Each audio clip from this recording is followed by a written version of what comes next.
Buenas tardes, tengan todos y todas. Les damos la más cordial bienvenida a la conferencia magistral La Ética del Juez, que se llevará a cabo dentro del marco de la Cátedra José Luis de la Peza. Para impartir esta conferencia, hoy nos honra con su presencia el ministro en retiro de la Suprema Corte de Justicia de la Nación, Mariano Azuela. Bienvenido, ministro.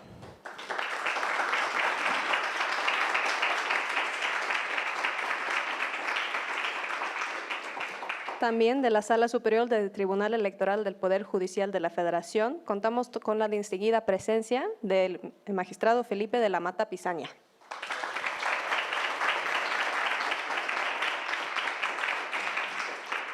En este momento daré lectura a la síntesis curricular del magistrado. Estudia la licenciatura en Derecho en la Escuela Libre de Derecho, titulándose con mención especial. Es maestro en Derecho por la Universidad Iberoamericana y doctor en Derecho por la Universidad Panamericana con mención honorífica. Asimismo, es doctor en Derecho y Libertades Constitucionalmente reconocidas por la Universidad de Castilla-La Mancha con mención cum laude. Cursó el posgrado en Derecho Mercantil por la Escuela Libre de Derecho, la especialidad de los cursos de posgrado en Derecho por la Universidad de Salamanca y el posgrado de especialización Justicia Constitucional, Teoría y Práctica Actual en la Universidad de Castilla-La Mancha. Profesionalmente se ha desempeñado como secretario auxiliar de Magistrado Electoral Regional, secretario instructor y secretario de Estudio y Cuenta de la Sala Superior del Tribunal y coordinador general de asesores del Tribunal, igual como secretario general de Acuerdos de la Sala Superior y magistrado de Sala Regional Especializada del Tribunal. A propuesta de la Suprema Corte de Justicia de la Nación, el Senado de la República lo eligió magistrado electoral de la Sala Superior por un periodo de 9 años, empezando su gestión el 4 de noviembre de 2016. En el ámbito académico ha sido profesor titular de diversas materias a nivel licenciatura y posgrado en las universidades Panamericana, Iberoamericana y en la Facultad de Derecho de la Universidad Nacional Autónoma de México. De 2008 a 2013 fue titular de la Cátedra sobre Derecho a la Seguridad Nacional impartida en el curso de especialidad en Seguridad Nacional del Instituto Nacional de Administración Pública. Sin más preámbulo, le cedo la palabra al magistrado Felipe de la Mata Pizaña para que dé inicio a esta conferencia magistral. ¿Qué tal? Buenas tardes. Para mí es muy gustoso, estoy muy gustoso de poder venir a mi escuela, a la Escuela Libre de Derecho, donde no estudiamos la licenciatura en Derecho, sino la carrera de abogado. Y digo, en verdad me da muchísimo gusto estar aquí, pues en el marco de la cátedra de don José Luis de la Peza, porque para el maestro de la Peza era muy importante la ética judicial. Por eso también era importante justamente empezar las actividades de esta cátedra con un tema que fuera especialmente relevante para el maestro de la Peza y con una de las personas también relevantes en la vida del maestro de la Peza y también, por supuesto, en los temas de ética. Tengo una síntesis curricular del señor ministro Mariano Azuela Huitrón, a la que haré referencia. Él estudió la licenciatura en Derecho en la Facultad de Derecho de la UNAM. Es maestro a partir de 1957, maestro en el Centro Universitario México, en la Universidad Iberoamericana, en la Universidad Panamericana principalmente. Desde junio de 1960, justamente presentó su examen de licenciado en Derecho con mención honorífica y ha sido secretario de Estudio y Cuenta en la Suprema Corte de Justicia de la Nación, magistrado del Tribunal Fiscal de la Federación, presidente del Tribunal Fiscal de la Federación, ministro de la Suprema Corte de Justicia de la Nación, presidente de la Suprema Corte de Justicia de la Nación. Desde diciembre de 2009 es ministro en retiro de la Suprema Corte de Justicia de la Nación. Ya no seguiré leyendo, señor ministro, porque primero es usted una figura ampliamente conocida y de verdad es para nosotros un honor que haya aceptado dar esta conferencia en el marco de la cátedra de don José Luis de la Peza. Muchísimas gracias, señor magistrado. Naturalmente, lo primero que quiero manifestar es mi agradecimiento por la invitación a esta conferencia. Hay diferentes motivos, no los diré todos, pero desde luego, no obstante que soy egresado de la Universidad Nacional Autónoma de México, siempre he tenido un gran seguimiento de la Escuela Libre de Derecho, más aún en varias ocasiones he tenido oportunidad de estar aquí. Para todos los que estudiamos la carrera de Derecho, el asistir a la Escuela Libre de Derecho nos hacía pensar en exámenes muy rigurosos, preocupación de que verdaderamente fueran personas valiosas en el campo del derecho quienes salieran con el título de esta escuela. Mi agradecimiento en consecuencia al señor magistrado, a su equipo de colaboradores por haberme invitado a la conferencia. En segundo lugar, unas palabras en torno a don José Luis de la Pez, de quien tuve el honor de ser buen amigo. Recuerdo que era yo magistrado del Tribunal Fiscal de la Federación y un día me visitó como director jurídico del Banco Nacional de México y en un momento de la plática me pidió que por qué no aceptaba irme al Banco Nacional de México a colaborar con él.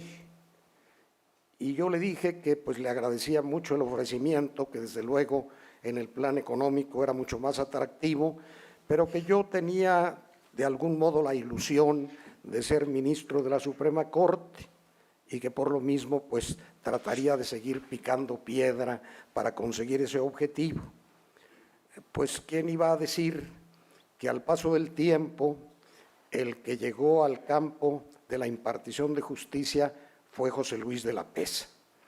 Yo se lo comentaba con un poco de broma, pero decirle tú que pensabas que yo me fuera a la iniciativa privada, pues ahora estás tú con un papel muy importante en la impartición de justicia electoral, en donde pues tuvo él el hecho histórico de entregar el reconocimiento como presidente de la República a quien por primera vez después de muchos años lo habían favorecido las elecciones, mostrando que de algún modo había sido cierto lo que decía Jesús Reyes Heroles, secretario de Gobernación, cuando inició las grandes reformas en materia electoral.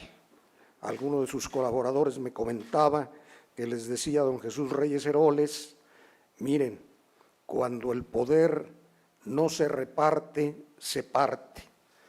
Y de ese modo, pues señalaba cómo debía integrarse a la vida del derecho todo aquel que quisiera tener alguna participación para evitar que se salieran del mundo del derecho. Y con ese espíritu, pues quisiera yo afrontar mi compromiso en esta conferencia. Yo creo que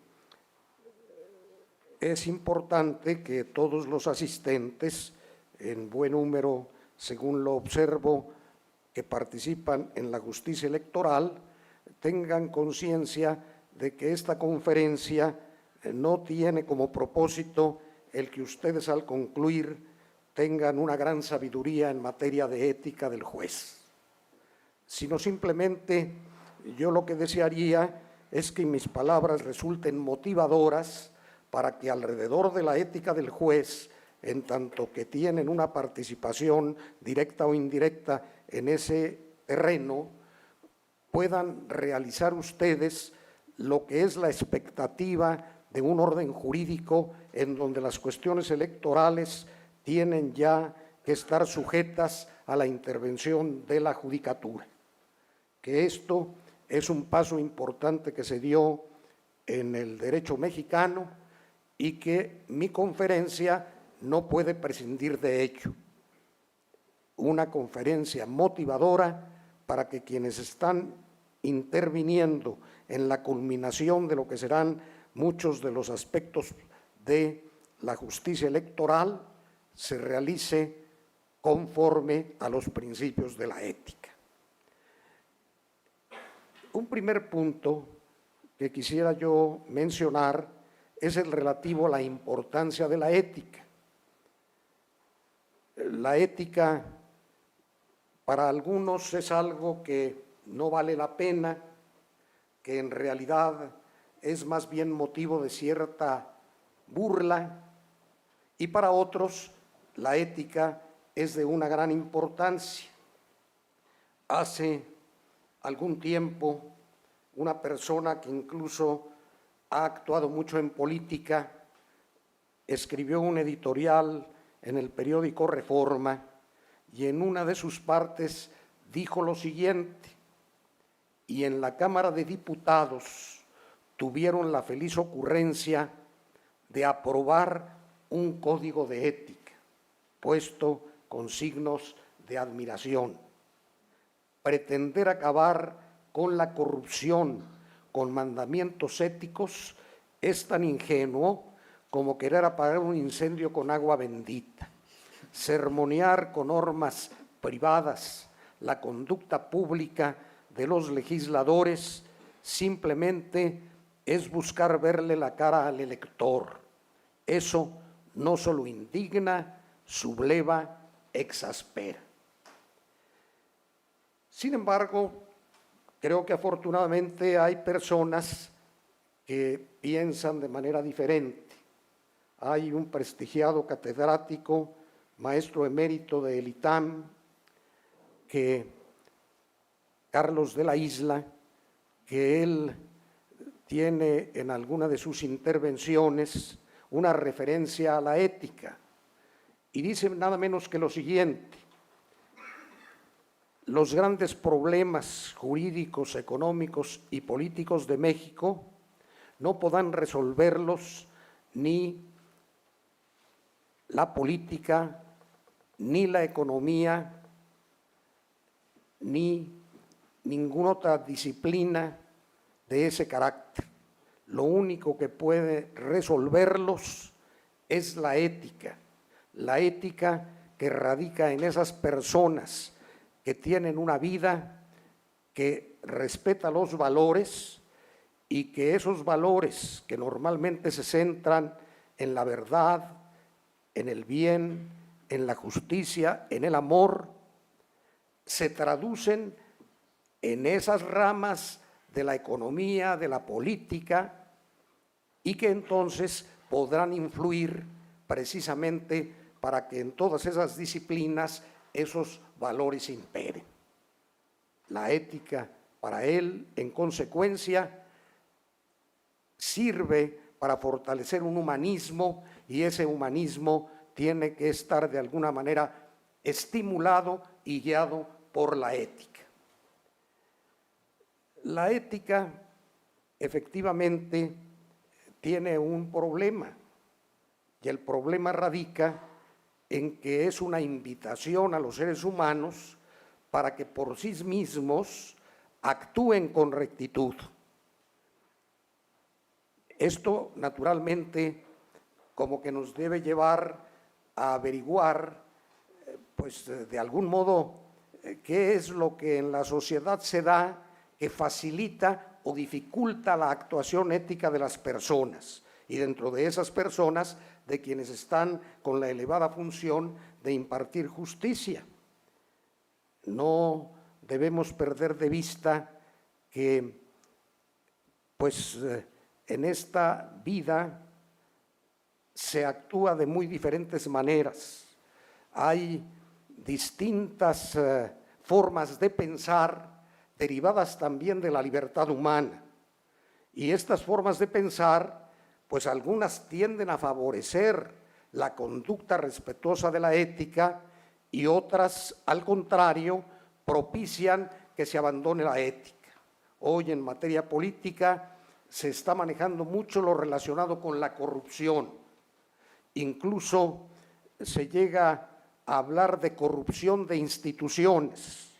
Yo pienso respetuosamente que la corrupción se da en personas, no en instituciones. En las instituciones puede haber personas corruptas, pero las instituciones de suyo no pueden mostrar corrupción porque su actuación es la que tienen sus integrantes. Y entonces, en ese sentido, como que tendríamos que darnos cuenta que, por ejemplo, en esta vida hay personas que adoptan actitudes de relativismo. Es decir, la verdad es lo que a cada quien se le ocurre. Y esto, pues naturalmente, es contrario a la ética, en tanto que ella presupone principios, presupone valores que se derivan precisamente de la verdad. Si cada quien piensa lo que se le da la gana y eso de suyo es verdadero, pues eso naturalmente propicia el que se incurran en conductas indebidas conforme a una regla ética. También se considera a veces dentro de estas posiciones filosóficas lo que actualmente podría identificarse como humanismo liberal. La ética está relacionada con la conducta que las personas tienen en la vida social. Un liberalismo individualista, pues indiscutiblemente que no reconoce ningún deber para con la sociedad. Cada quien hace lo que quiere, puede comportarse de la manera que desee. ¿Y cuál es el origen, por ejemplo, de los actos de corrupción? Pues precisamente esta mentalidad liberal individualista. Yo creo que el campo de la ética puede recorrerse a través de lo que rigurosamente sería lo que la filosofía dice de la ética. La ética es una disciplina filosófica que tiene por objeto determinar lo que es bueno y lo que es malo, para que se realice lo primero y se evite lo segundo. Pero como que no es la única manera como se llega a comprender la ética. Aún yo diría que si ustedes esperan una exposición filosófica de la ética, se van a decepcionar, porque yo no soy filósofo y por lo mismo yo tengo que recurrir a otros elementos que para mí son muy importantes. Y yo diría en este momento que para mí la ética en buena medida es una ética vivencial. Esa ética vivencial deriva más bien de lo que las personas reciben primero en el hogar. Este también es un problema en la época moderna. En otras épocas era generalizado que cuando una persona contraía matrimonio no era simplemente por el amor que se tenían recíprocamente quienes hacían ese matrimonio, sino que era sobre la base de un compromiso de que el objetivo de ese matrimonio era que ese amor se tradujera en su encarnación en los descendientes, y que eso obviamente propiciaba que quienes sabían que ese descendiente tenía mucho de sus características genéticas, debía ser una persona de provecho, y que esa era la preocupación, y afortunadamente creo que todavía sigue siendo en la mayoría de los casos, que permitía que desde que tenía uso de razón una criatura fuera recibiendo los elementos éticos para que se convirtiera en una persona recta. Cuando esto se va debilitando, pues nos encontramos también con una posición ideológica que se traduce en una situación práctica de que la educación, la formación familiar se va debilitando significativamente. Y entonces entiende uno con facilidad que se vayan reproduciendo esos fenómenos de corrupción, a grado tal que ustedes advertirán que esto va a ser una de las características, ya lo está haciendo, de las campañas políticas que van a culminar en este año con autoridades de diferentes niveles, iniciando con quien llegue a ocupar la presidencia de la República. La presencia de la materia política está hoy en todos los periódicos. Doy unos cuantos ejemplos. Un artículo, tomo un fragmento de Guadalupe Loaesa. Desde hace años siempre me he interesado en la biografía de las esposas de los políticos, no nada más de México, sino de otras partes del mundo. Es así como en este mismo espacio He escrito sobre el tema antes de que muchas de ellas se convirtieran en primeras damas. Ahora que nos encontramos en plenas campañas presidenciales y que ya sabemos quiénes son los precandidatos por los 3 partidos más importantes, me dispongo a hacerlo sin ningún ánimo partidista, más que el de dar a conocer a los electores mi percepción lo más objetiva posible sobre su personalidad, trayectoria profesional e intereses.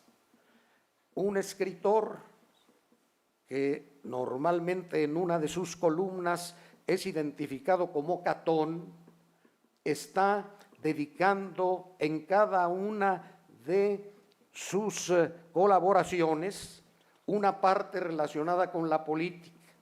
Leo: la vida es un cuento narrado por un loco lleno de sonido y furia. Pues bien, el año que comienza estará para nosotros lleno de furia y de sonido. Todo indica que la elección presidencial será un herradero donde se escucharán toda suerte de injurias y denuestos, donde se dirán mentiras colosales, donde se harán promesas imposibles de cumplir y donde las redes sociales serán ventilador que arrojará por todos los rumbos cardinales del país eso que en lengua shakespeariana se denomina shit, scrub, drek, squart, prop. Creo que fue Pepe Nava, ingenioso epigramista, quien a propósito de las elecciones que se hacían en la Ciudad de México en los años 30 del pasado siglo, escribió esta traviesa cuarteta de versos tetrasílabos: barbacoa, buen pulguito, cito plebe, plebiscito. Las cosas no han cambiado mucho. Ya solo en algunos estados se da barbacoa y se reparte pulque, pero en todo se distribuyen a manos llenas tarjetas canjeables por dinero o mercancías.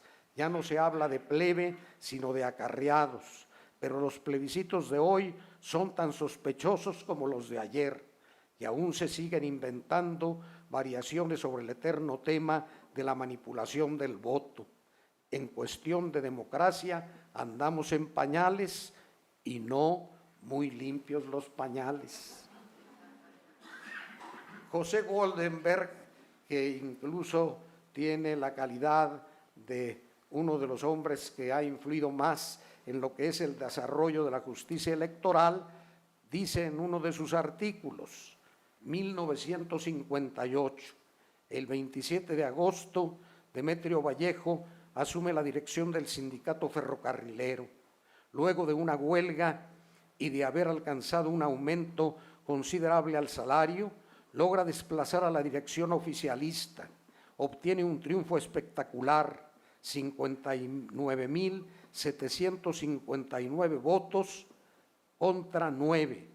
Después vendría un nuevo pliego petitorio, otra huelga y la contundente derrota fruto de la represión. Vallejo y varios de sus compañeros estarán más de 11 años en prisión. 1968, el movimiento estudiantil sacude los cimientos del poder político, con demandas de clara orientación democrática y movilizaciones espectaculares, intenta desmontar algunas de las piezas del entramado autoritario. Recibe del gobierno una paranoica y brutal respuesta. La ira y la indignación correrán como pólvora. 1978, el 18 de julio se aprueba la ley de amnistía. Se trata del complemento a la reforma política de un año antes. Esta permitió la entrada al escenario institucional electoral de nuevas fuerzas políticas e inyectó un cierto pluralismo a la Cámara de Diputados. La amnistía benefició a guerrilleros y luchadores sociales que se encontraban en prisión o bajo proceso. 1988, México vive las primeras elecciones presidenciales competidas en su historia contemporánea. La buena nueva, para quien quiera verla, es que México no cabe más abajo el manto de un solo partido político. La mala, que las instituciones y los operadores de las mismas no pueden procesar con limpieza los resultados de las urnas. La crisis postelectoral demanda profundas reformas si se quiere reparar la credibilidad que saltó por los aires. 1998. El 5 de julio, Ricardo Monreal, escindido del PRI, gana la gubernatura de Zacatecas. Es la primera del PRD. Un año antes, el Distrito Federal había sido conquistado por el ingeniero Cuauhtémoc Cárdenas del mismo partido. La vía electoral es transitable y ofrece frutos nada despreciables. Empiezan a dispararse, 2008, empiezan a dispararse los homicidios dolosos. Si de 1991 a 2007 esos asesinatos venían reduciéndose de manera sistemática y consistente, a partir de entonces crecen de manera exponencial. 2018, espero que el año no sea leve. Pues creo que todo esto que nos sitúa en algo que ustedes en su mayoría viven cotidianamente, nos conecta con el tema de la justicia de los jueces. ¿Por qué? Pues porque finalmente esta es la fórmula que se ha encontrado políticamente para que las cuestiones electorales finalmente estén en manos de jueces, formalmente magistrados del Tribunal Electoral del Poder Judicial de la Federación. Esto ya no es novedoso, se ha dado a través ya de distintas elecciones y, sin embargo, pues por las características de esta elección de 2018, pues como que va a obligar a que se tenga ese gran cuidado de velar precisamente porque la ética esté presente en el mundo del derecho que tendrá que aplicarse por los tribunales electorales. Esa ética del juez, pues naturalmente que tiene que obedecer a ciertos principios fundamentales. Advierto que el que yo asuma una posición, pues es consecuencia de que para mí la rectitud de intención de todo conferencista es precisamente compartir aquello de lo que se encuentra convencido, pero que eso no significa que yo no respete cualquier otra posición. Si entre las presentes y los presentes hay quienes no estén de acuerdo con mis puntos de vista, tengan la seguridad de que seré el primero en respetarlos. Pero, pues mi obligación hacia mi propio pensamiento me obliga a exponerles mi punto de vista. Yo estoy convencido de que lo que finalmente viene a sustentar la ética de los jueces es el conjunto de principios que de algún modo derivan del justnaturalismo. El justnaturalismo obedece a aquella clásica definición que se daba de la filosofía. La filosofía, recuerdo, y que esto para mi edad es muy meritorio, que el maestro de filosofía que tuve en primero de preparatoria nos dio como primera tarea el aprendernos la definición de filosofía. La filosofía es el conocimiento de la universalidad de las cosas por sus causas y razones últimas a través de la luz natural de la inteligencia. Esa esencia a la que se debe llegar, pues requiere de la inteligencia humana. Y esa inteligencia humana, y de ahí mi adhesión al justnaturalismo, como que debe obedecer no a posiciones alambicadas e ininteligibles que a veces se llegan a dar por grandes pensadores, sino que al contrario, como que esas razones deben ser accesibles a cualquier ser humano. Y esto lo logra el justnaturalismo. Esto pues nos llevaría a recordar los aspectos relacionados con la persona humana. Y estos aspectos tienen conexión con un elemento fundamental de esa filosofía justnaturalista, que es el orden. la sociedad, y no solo la sociedad, sino todos los seres del universo, tienen que actuar conforme a un orden, y que ese orden deriva precisamente de su naturaleza. Si se habla de los seres minerales, si se habla de los seres vegetales, si se habla de los seres animales, si se habla de los seres humanos, sus distinciones radican precisamente en su naturaleza. Es cierto que en la época moderna ya se llega a hablar incluso de los derechos humanos de los animales, y de pronto se defiende más el que maten a un animal en una plaza de toros que el que estén matando niños concebidos durante todos los días del año, llegando a cantidades verdaderamente impresionantes por la práctica del aborto. Como que esto lleva al desorden. No, el orden debe de alguna manera respetarse. El orden es una adecuada disposición de las cosas semejantes y diferentes respecto de la finalidad que persiguen. De modo tal que el orden social será precisamente esa adecuada disposición de las personas en la vida cotidiana que se da en las comunidades de las que forman parte. Si partimos de esa idea de orden, será muy importante tratar de entender qué es la persona humana. Y yo recurro a algunos pensadores que para mí presentan conceptos accesibles a todo ser humano, en que ponga en práctica su inteligencia.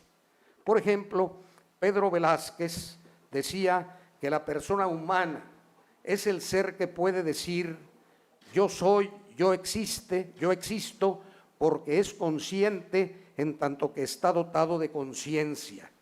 Yo pienso, yo reflexiono, porque está dotado de inteligencia. Yo quiero porque tiene voluntad.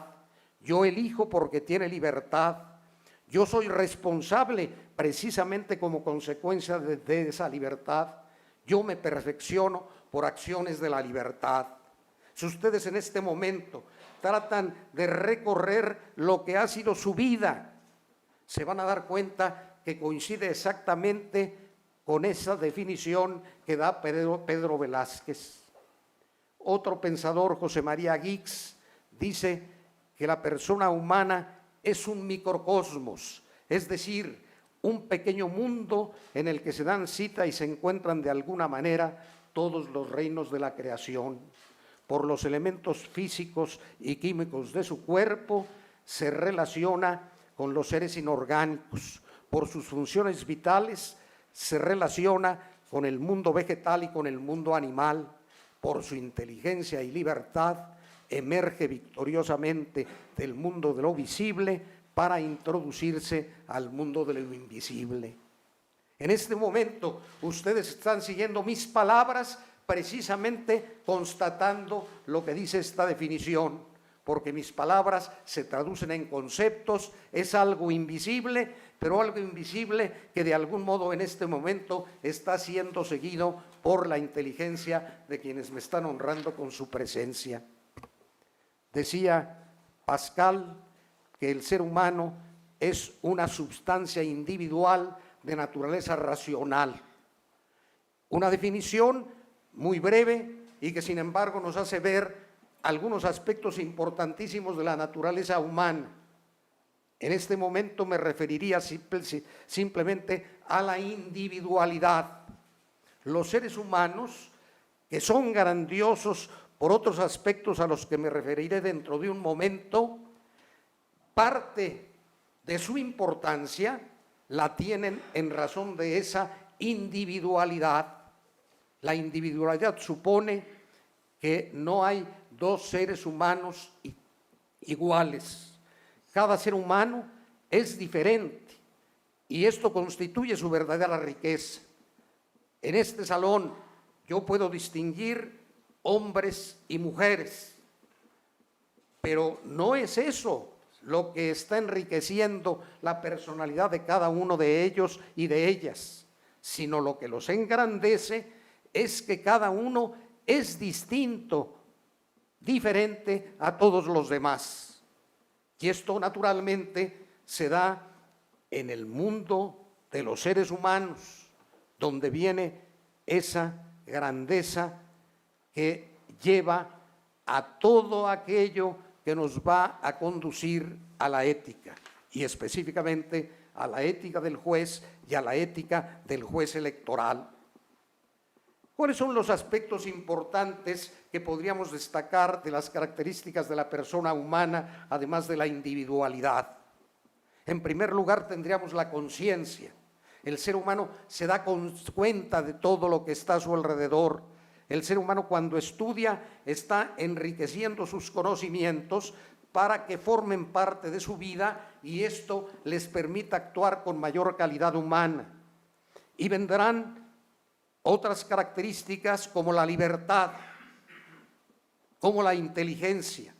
En virtud de la libertad, el ser humano es dueño y señor de sus actos. De algún modo, como en forma poética algunos decían, es el arquitecto de su propio destino.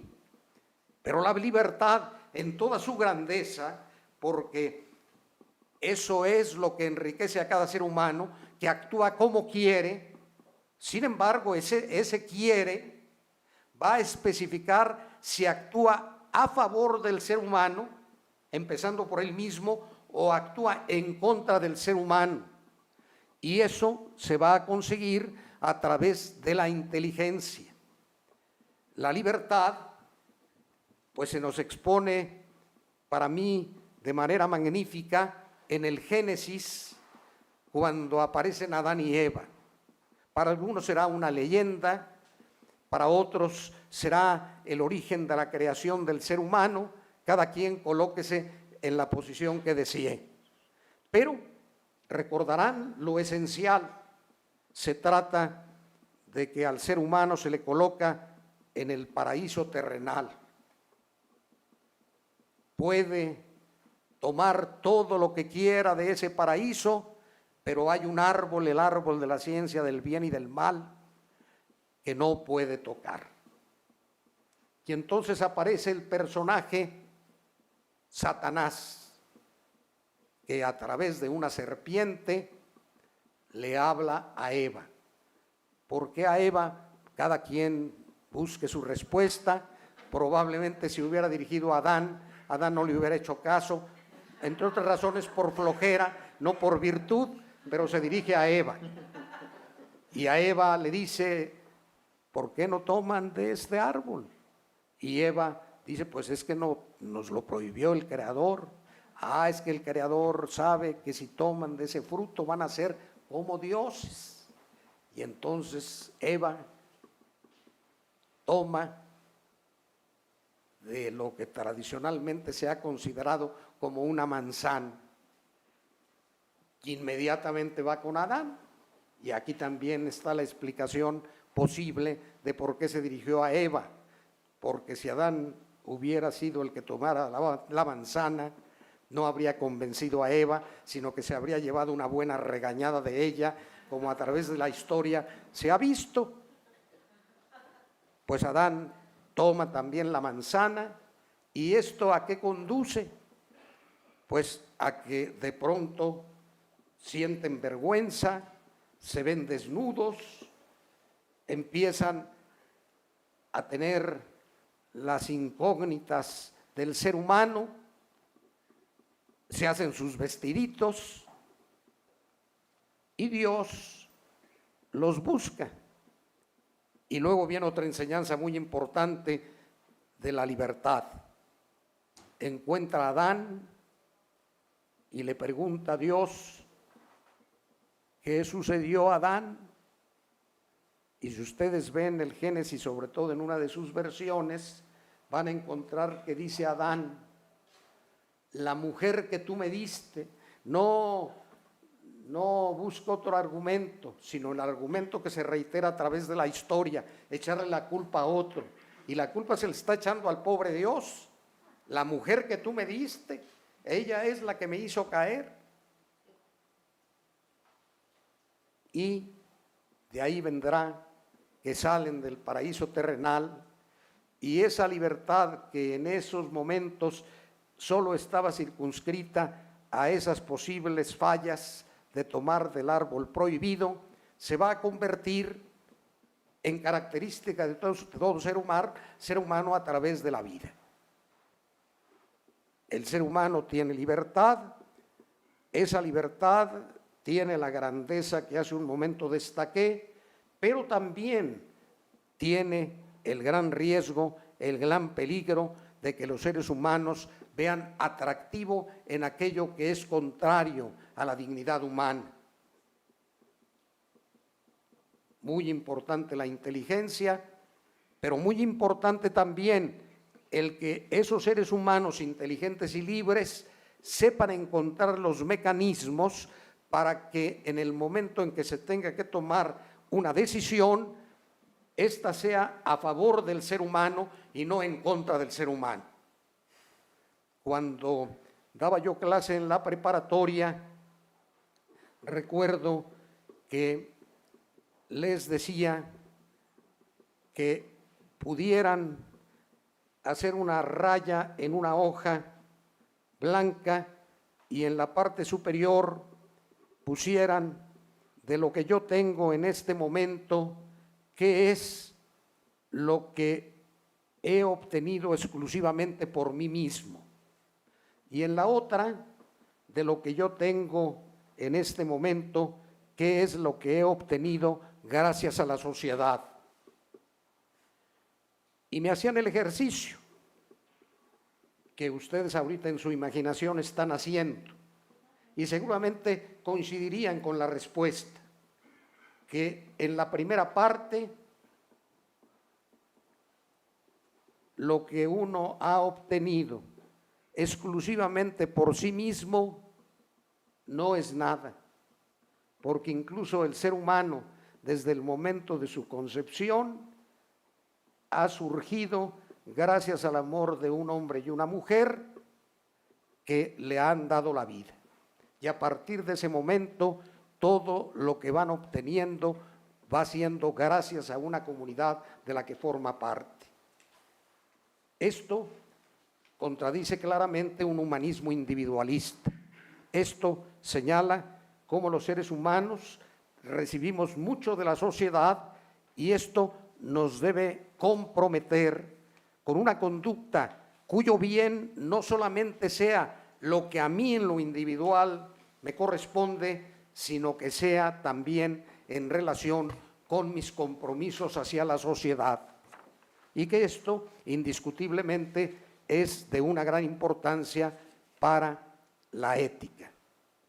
La persona humana tiene pues esas características y esas características pues tienen que llevarlo a que tenga compromisos sociales importantes y por lo mismo que esos compromisos den lugar a la importancia de la ética y a la importancia del derecho. Esto supone decir algo sobre el derecho, sobre la justicia, decir algo sobre estas materias que son las que propiamente nos van a permitir desembocar en este tema de la ética de los jueces. Formar la sociedad. Al formar la sociedad, lógicamente, se está creando un instrumento importante para que la sociedad se ordene, trabaje adecuadamente. Esa situación se sigue propiamente de los compromisos que se van adquiriendo. Los seres humanos tienen que satisfacer sus necesidades. Algún sociólogo, Joseph Pfister, hablaba de cómo los seres humanos tienen 6 necesidades sociales básicas: las necesidades familiares, las necesidades educativas, las necesidades económicas, las necesidades políticas, las necesidades religiosas y las necesidades recreativas.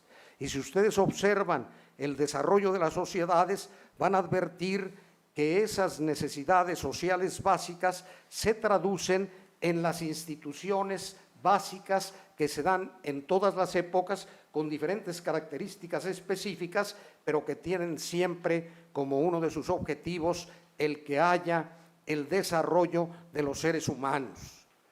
Y ahí aparecerán naturalmente los elementos de la autoridad, del derecho y de la justicia. ¿Qué es la autoridad? Pues la autoridad es una facultad moral que tiene quien posee ese atributo a fin de que dirija, coordine, motive, castigue a los seres humanos cuando se apartan de los fines de la comunidad de que forman parte. Entonces, esa autoridad es indispensable para el buen funcionamiento de una sociedad. No solamente debe funcionar la autoridad, sino que esto se traduce en las normas jurídicas y en las normas éticas. Las normas éticas deben motivar a los seres humanos para que en un momento dado, por voluntad propia, traten de actuar con la rectitud que señala esa ética. Vean por qué, para mí, esta es la posición que debe de alguna manera asumirse, porque es la posición que garantiza plenamente lo que es la actuación responsable de los seres humanos, que es donde está el campo de la ética. La ética, es cierto, es esa disciplina filosófica a la que hice alusión, pero la ética también se va logrando en lo que yo diría es la ética viva. ¿Y cómo va uno a ir construyendo esa ética viva? Pues en primer lugar en el hogar.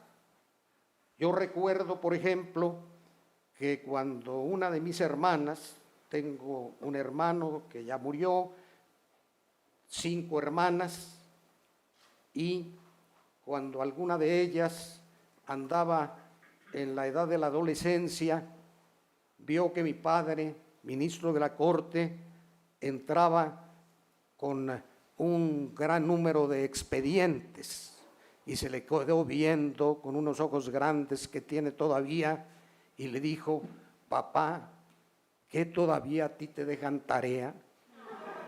Y ahí ya fue para mí una gran enseñanza sobre ética del juez, porque precisamente, y yo pienso que si no todos, la mayoría de los que están aquí, que colaboran precisamente con la justicia electoral, se dan cuenta que una de las características de este trabajo es cargar expedientes, es ver los expedientes con cuidado, tratar de ser detallistas, y que todo esto pues naturalmente a veces llega a la frustración. Recuerdo otro elemento importante de ética judicial. Era secretario de acuerdos en la segunda sala cuando llegué yo a ella, don Jesús Toral Moreno, que fue un prestigiado magistrado de circuito y que tuvo grandes merecimientos para ser ministro de la Corte, cosa que nunca logró. Era una gente que a veces tenía un carácter un poco agrio. Entonces no era raro que se lo encontrara uno como con una mirada de enojo, pero un día lo advertí. Él había sido incluso miembro del sínodo de mi examen profesional, iba muy sonriente, y le dije: maestro, ¿por qué está usted tan contento? Y me dijo: es que me ha tocado un asunto dificilísimo. Y yo en el fondo dije: pues para mí esos son horrorosos, pero si él lo está viendo así, espero yo con el tiempo también tener esa perspectiva. Y cuando él me dijo por qué estaba tan hermoso el asunto, pues comprendí que cuando a un secretario, a un magistrado, a un ministro les llegan asuntos fáciles, los que les llaman de machote, pues eso no les da ningún enriquecimiento en su preparación profesional. En cambio, son los asuntos difíciles a los que se les encuentra la hermosura de que le van a dejar a uno una huella importante que le va a permitir crecer en su calidad de colaborador del juez y después en su calidad de juez, de magistrado o de ministro. Hay toda una vida en la relación entre el juzgador y sus colaboradores que de alguna manera es muy propicia para que se vaya atendiendo a esa ética viva. Daba yo cuenta en la segunda sala, terminó la sesión y cuando llegué a la secretaría, a la oficina en donde se encontraba, había un gran pleito entre la mecanógrafa y el mecanógrafo que me apoyaba. Traté de que se restableciera la paz, fungí un poco de juez y les pregunté qué ha pasado. Y entonces la mecanógrafa me dijo, pues pregúntele a fulanito lo que hace para que se dé usted cuenta de cómo es. Guardó estricto silencio y entonces ella añadió, mire, no le puede contar que él habla a los despachos de los asuntos que tenemos cuando ya él conoce cómo se van a resolver, por lo menos en el proyecto que se va a presentar, y les dice que pues ellos podrían darle algo para que él lograra que el proyecto saliera a su favor. Bueno, a mí me pareció eso verdaderamente grave, sigo pensando que era grave, pero pues se lo fui a comentar a don Felipe Tena Ramírez. Me escuchó y al terminar me dijo, mire, voy a hablar con el oficial mayor para que a esta persona se la lleve a una oficina en la que no tenga acceso a los expedientes. Yo pensaba que iba a decir, vamos a levantarle actas y vamos a correrlo, pero advertí ese sentido ético. Es una persona que tiene familia, es una persona que vive de su sueldo. Esto va a llevar a una situación muy grave para su vida. Mejor tratemos de evitar que pueda volver a incurrir en esa conducta y resolveremos bien el problema. Me hizo reflexionar en que lo que yo pensaba era desproporcionado a una falta en que se había incurrido cuando las remuneraciones eran muy bajas en el Poder Judicial y que pues propiciaban que se dieran esas situaciones. Alguna ocasión llegó un secretario de acuerdos a la sala del que se decía que había sido magistrado en un Tribunal Superior de Justicia, pero que no había podido con la responsabilidad y había tenido que regresar a la corte. Pues coincidió que me llegó un asunto que era extraordinariamente complicado, un problema de seguros, y cuál sería mi sorpresa que me encuentro que la sentencia había sido de ese secretario.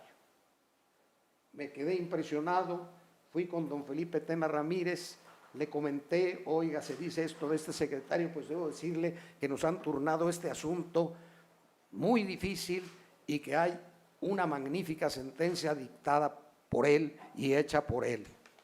Y me dice don Felipe, mire, no acelere usted sus alabanzas, porque ese juez, la única sentencia que dictó en todo el año fue esa. Y el nombre de los secretarios de la Corte es muy descriptivo, secretario de estudio y de cuenta. Ni tanta cuenta que no haya estudio, ni tanto estudio que no haya cuenta. Y que esto ya es un atributo importante en quienes participan en la impartición de justicia, que apoyan a los jueces, que deben tratar de cumplir con la responsabilidad que tienen y que está suponiendo, y vaya que si en los tribunales electorales se da este fenómeno de una gran cantidad de asuntos que ameritan que se trabaje con mucha intensidad. Esto es la ética viva, pero una ética viva que tiene como sustento esos elementos que derivan de esa filosofía justnaturalista que nos hace ir descubriendo que hay razones para que todo esto se enfoque de esa manera. Entonces debe haber la autoridad, y esa autoridad pues de algún modo debe estar sujeta en primer lugar a las reglas de la ética y en segundo lugar a las reglas del derecho. Decía González Morfín que el derecho es el mínimo de normas éticas necesario para el buen funcionamiento de la sociedad. Es necesario que haya normas que tengan como consecuencia el que si no se cumple con ellas existan castigos, porque de otra manera la sociedad no podría funcionar. Pero hay otras normas éticas que están simplemente dirigidas para que la persona vea qué es lo debido y lo haga con espontaneidad. Esto está muy vinculado con lo que es el derecho. Decía el doctor Villoro Toranzo en su libro de Teoría del Derecho que el derecho es un conjunto de reglas de conducta establecidas como obligatorias por la autoridad por considerarlas solución justa a los problemas que se dan en una realidad concreta, en una comunidad concreta. Esto es lo que de algún modo justifica todo el orden jurídico de una comunidad en donde se van viendo todos los problemas que se llegarán a presentar para que se resuelvan adecuadamente. Y esto tiene que estar de acuerdo con la justicia. Y ahí aparecerá como un elemento fundamental de justicia será dar a cada quien lo suyo, y la determinación de lo suyo pues estará en torno a esos valores del ser humano que hemos estado señalando. Esto pues obviamente nos lleva a entender cómo esa composición del ser humano, de un ser sociable, de un ser libre, de un ser inteligente, de un ser con voluntad, es básico para poder realmente ir avanzando en el campo de la conducta ética. Tenemos que decir algo sobre la conducta del juez. Don Felipe Tena Ramírez, que según he dicho fue para mí algo fundamental, 11 años con una persona de esa categoría, me fue para mí extraordinariamente valiosa. Y él era además una persona que tenía un gran estilo gramatical. Él fue estudiante de la Escuela Libre de Derecho. Y don Felipe Tena Ramírez publicó en un número de una revista de esta escuela un artículo que es precisamente la ética judicial. Yo, de algún modo, cuando supe esto y localicé ese artículo, me sorprendí de que nunca en esos 11 años me habló don Felipe para decirme: quiero hablar con usted de la ética. Pero recapacité y me di cuenta que cada vez que yo acordaba con él había enseñanzas éticas, tantas que llevarían quizás muchas conferencias el irlas recordando. Sin embargo, en ese artículo, él, por ejemplo, decía: la erudición, la sabiduría y la elocuencia tienden sus redes sutiles a la vanidad, y del vuelo feliz de una frase o de la exposición brillante de una doctrina pueden quedar mal paradas la verdad y la justicia. Hay veces que el juez falla porque quiere presentar una gran doctrina y de pronto lo que se está perdiendo de vista es que la verdad y la justicia se encontrarían precisamente de una manera muy sencilla. Alguna otra expresión que tiene en ese trabajo dice que un juez puede ser calificado como bueno o como malo, pero que ese juez no merece ese nombre si se dedica a tratar de elaborar grandes sentencias, grandes tratados, y se pierde de vista que su obligación es simplemente impartir justicia. Dice, los profesionales de la justicia deben tener una característica sin la cual se puede hablar de una característica que no necesita, que probablemente no se necesita ni para ser brillante abogado, ni para ser excelente en cualquier otra profesión, pero cuya ausencia en el juez implica nada menos que la desaparición del juez. Y añade, se puede hablar de un juez deficiente cuando es ignorante, cuando es perezoso, cuando carece de ese sentido de justicia que por disposición divina han llevado en la sangre los grandes juzgadores. Pero no se puede actuar de juez bueno ni malo cuando no tiene esa característica esencial e informadora de lo que es un juez, la imparcialidad. Sócrates decía, un juez puede ser de muchas características, debe saber escuchar con caballerosidad, debe saber decidir con sabiduría. Un juez debe de alguna manera tener siempre como forma de solución la imparcialidad. La imparcialidad es consecuentemente una cualidad indispensable en donde radica la grandeza de los jueces. Lo demás tendrá que ser su complemento. Decir un poco del juez electoral. Yo creo que es una de las funciones más delicadas que se deben cumplir en una sociedad. Los jueces electorales, y sobre todo en tiempos como los estamos viviendo, tienen la gran responsabilidad de impartir justicia en tan delicada materia. Si quienes están en la contienda política no tratan de aplicar precisamente esa ética de los jueces, van a propiciar situaciones indeseables. Es muy importante que no solamente se vinculen a la ética del juez las personas que están dedicadas a la impartición de justicia, sino que en esto también deben participar las personas que van a propiciar que se den conflictos que van a llegar al juez electoral.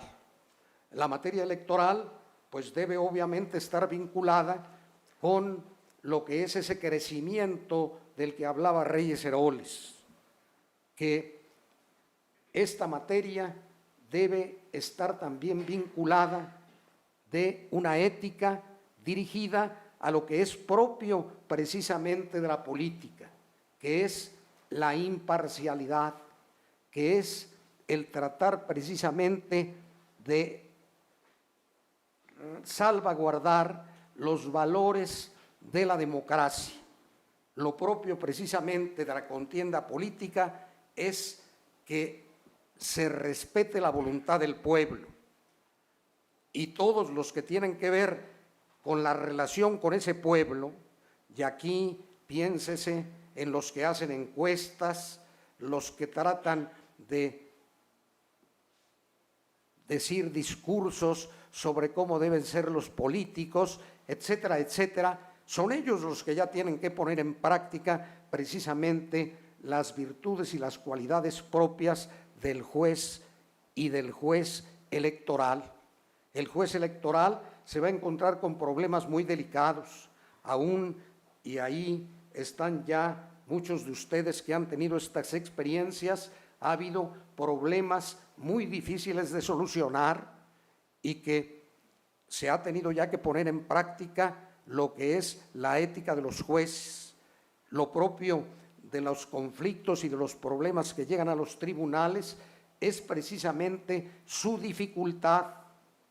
Aquello que decía don Jesús Toral Moreno, me ha llegado un asunto hermosísimo porque es muy complicado. Es un reto a que yo resuelva como debe resolver un juez, sabiendo que tengo que tener la inteligencia adecuada para que esa imparcialidad, característica básica del juez, se traduzca no solamente en la solución adecuada del asunto, sino en precedentes que se van a estar aplicando posteriormente. La satisfacción de haber sido secretario de Estudio y Cuenta, sobre todo de un ministro tan prestigiado como don Felipe, pues indiscutiblemente que me permitió vivir constantemente esas situaciones que se iban presentando.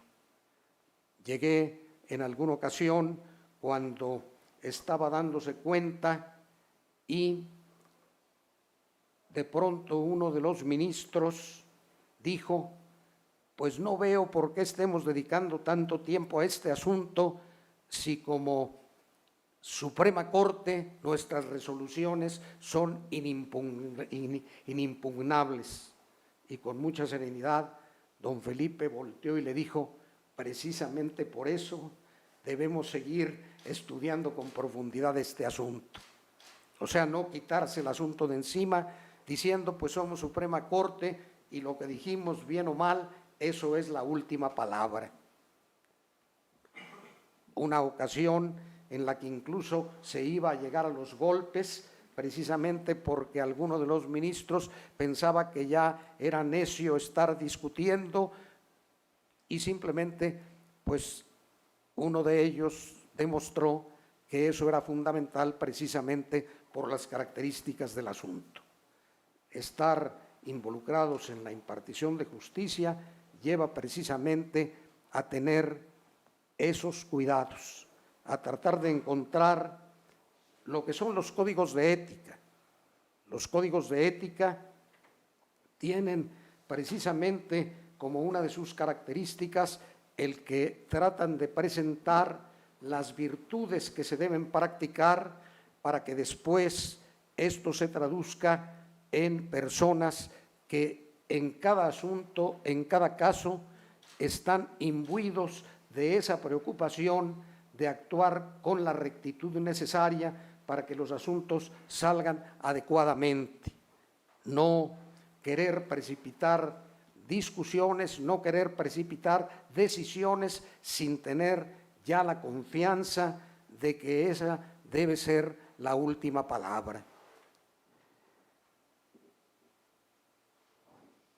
Decía en un principio que pues naturalmente aquí tendríamos que motivar a actuar correctamente. La actuación correcta está en buena medida en el estudio que se realiza de los asuntos, en la preocupación por encontrar en el asunto quién tiene la razón, y en el juez electoral, como que todo esto debe tener como gran preocupación el salvaguardar lo que ha justificado la democracia, que sean realmente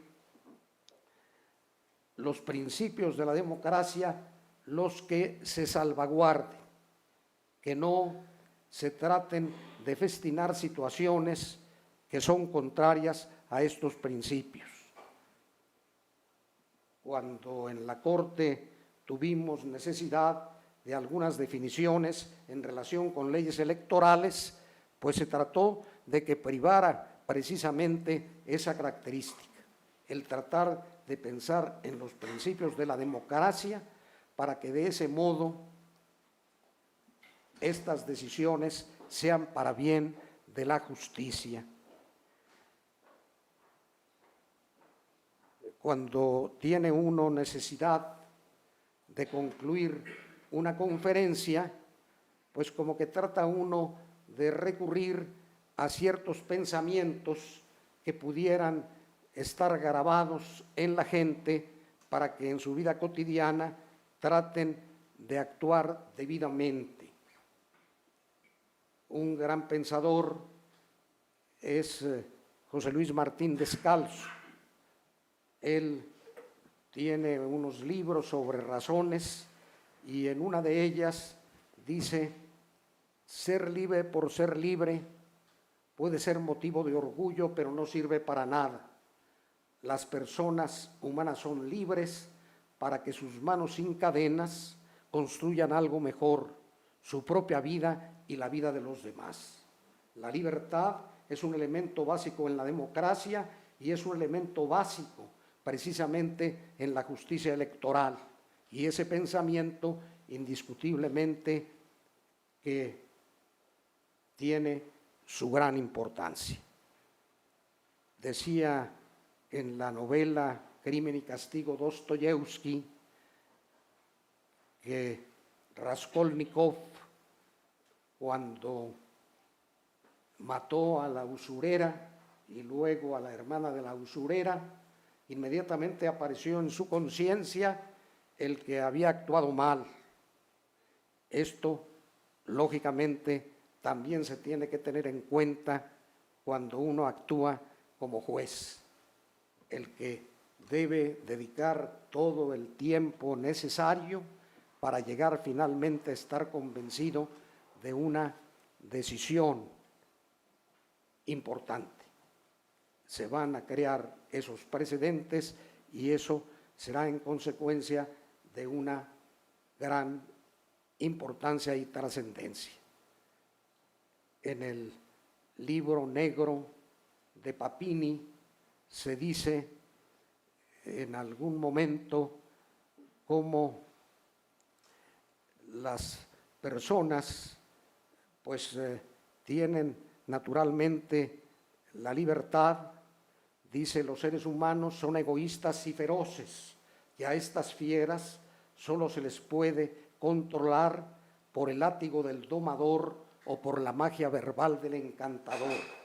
Yo pienso que Papini trataba de hacer cierta ironía.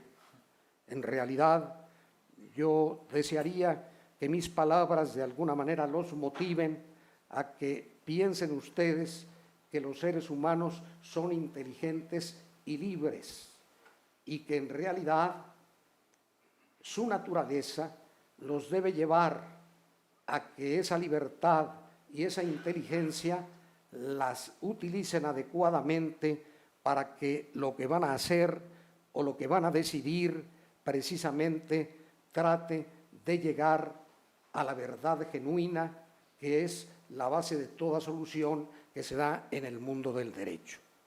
Pues ojalá que estas ideas y estos pensamientos puedan motivarlos en lo que sería su preocupación por profundizar especialmente en el código de ética electoral, en el que se invirtió un buen tiempo, y que eso mismo lleve precisamente a que en esas situaciones difíciles que tendrán que vivirse periódicamente en este tribunal electoral sirvan precisamente para que se tenga esa satisfacción de haber contribuido, como por ahí lo dije en alguna otra idea, a que los seres humanos actúen con rectitud y de ese modo no solamente se perfeccionen en su propia naturaleza de seres individuales, sino también contribuyan a que los demás tengan ese crecimiento en calidad humana. Muchas gracias.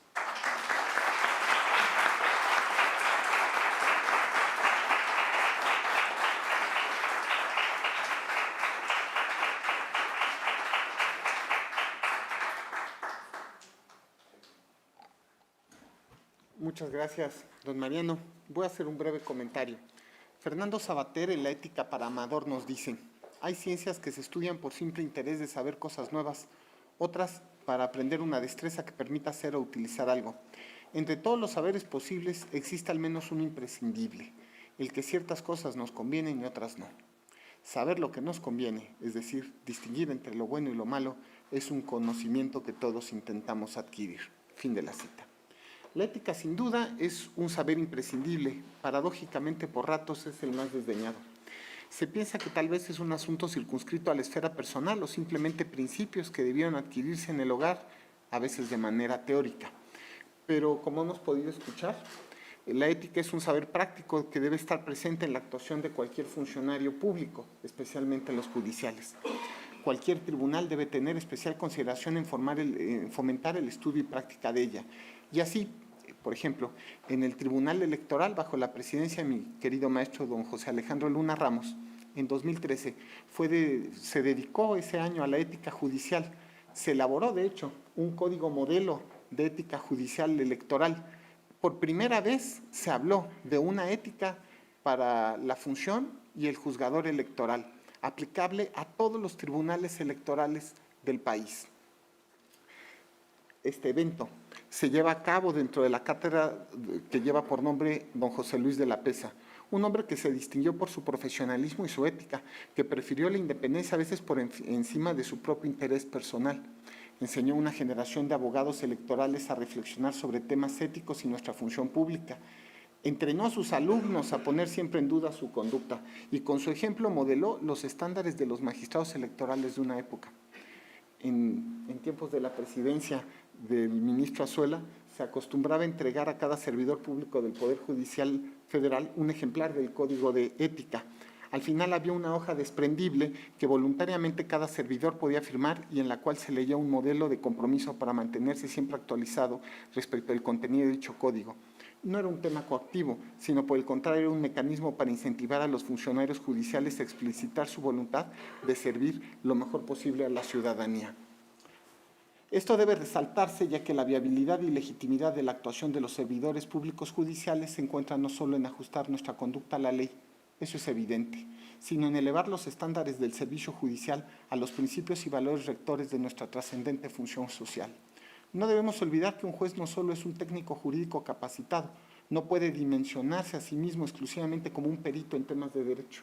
El juez debe aspirar a ser un modelo en su labor individual y colectiva. Muchas gracias, don Mariano, por recordarnos todos estos temas. Agradecemos profundamente su asistencia, sus palabras, sus reflexiones y pues daríamos por terminado este evento en el marco de la cátedra conjunta entre la Escuela Libre de Derecho y el Tribunal Electoral del Poder Judicial de la Federación, que lleva el nombre del querido maestro don José Luis de la Pesa. Muchas gracias.